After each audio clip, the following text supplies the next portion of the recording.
At Foley Square, at One Police Plaza. In Massapequa, Steve Burns, WCBS News Radio 880.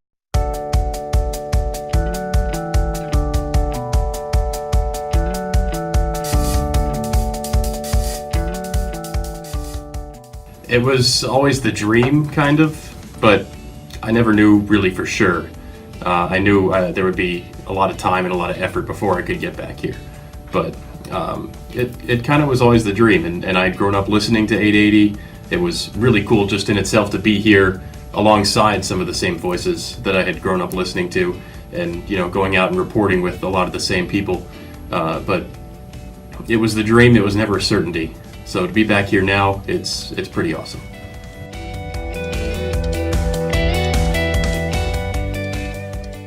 Yes, I sort of grew up watching the news and just placed a really high value on knowing what's going on in the world.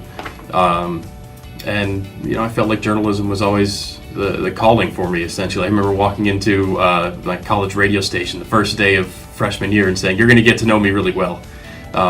And it kind of grew from there. It's always kind of been journalism, and it's always kind of been radio journalism with that.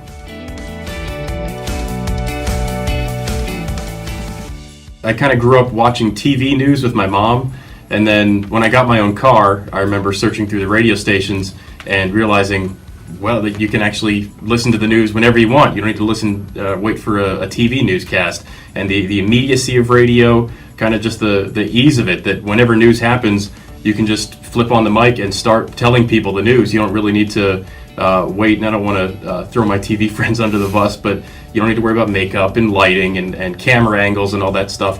With radio, it's just turn on the mic and tell your story, and the immediacy of that and the impact of that was really kind of what drew me to it.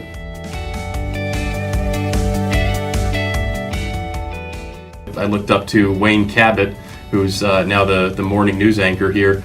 I can briefly tell you the story of how he and I connected. It was a high school journalism project that my teacher gave me, and she said, reach out to someone of some prominence. Don't go to your friend in a rock band or your guidance counselor or anything like that.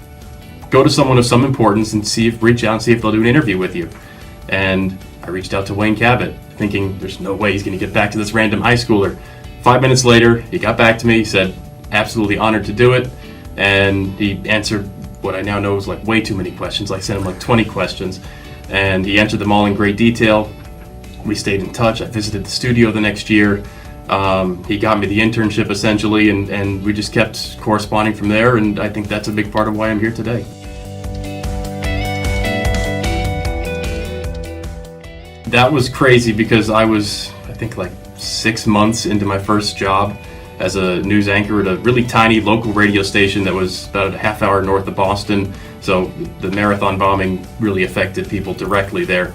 And I was flying solo. I really had no guidance. It's a really small station, and it was really just me there trying to go through the details as they came in, as sketchy as they were, to try and tell people what was going on there. And it was kind of a baptism by fire because I was just brand new at that point. It was really a learning experience for me.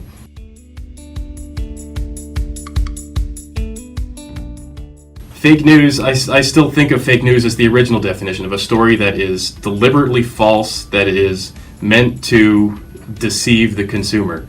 But the phrase has gotten painted in so many different lights by so many different angles that I think it's kind of useless at this point.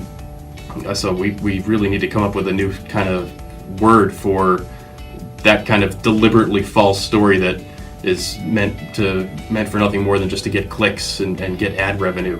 It's been so distorted now that I don't know what the phrase would be, but we need a new one.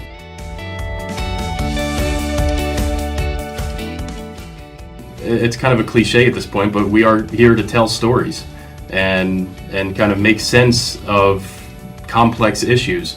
I mean, what you really have to be good at in this job is taking an issue that you could go and detail the intricacies of for minutes and hours and kind of distill that down, in this case, to around 40 or 50 seconds.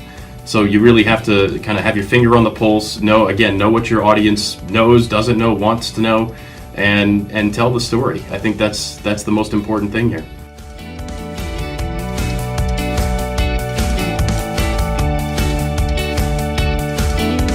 Steve Burns, WCBS News Radio 880.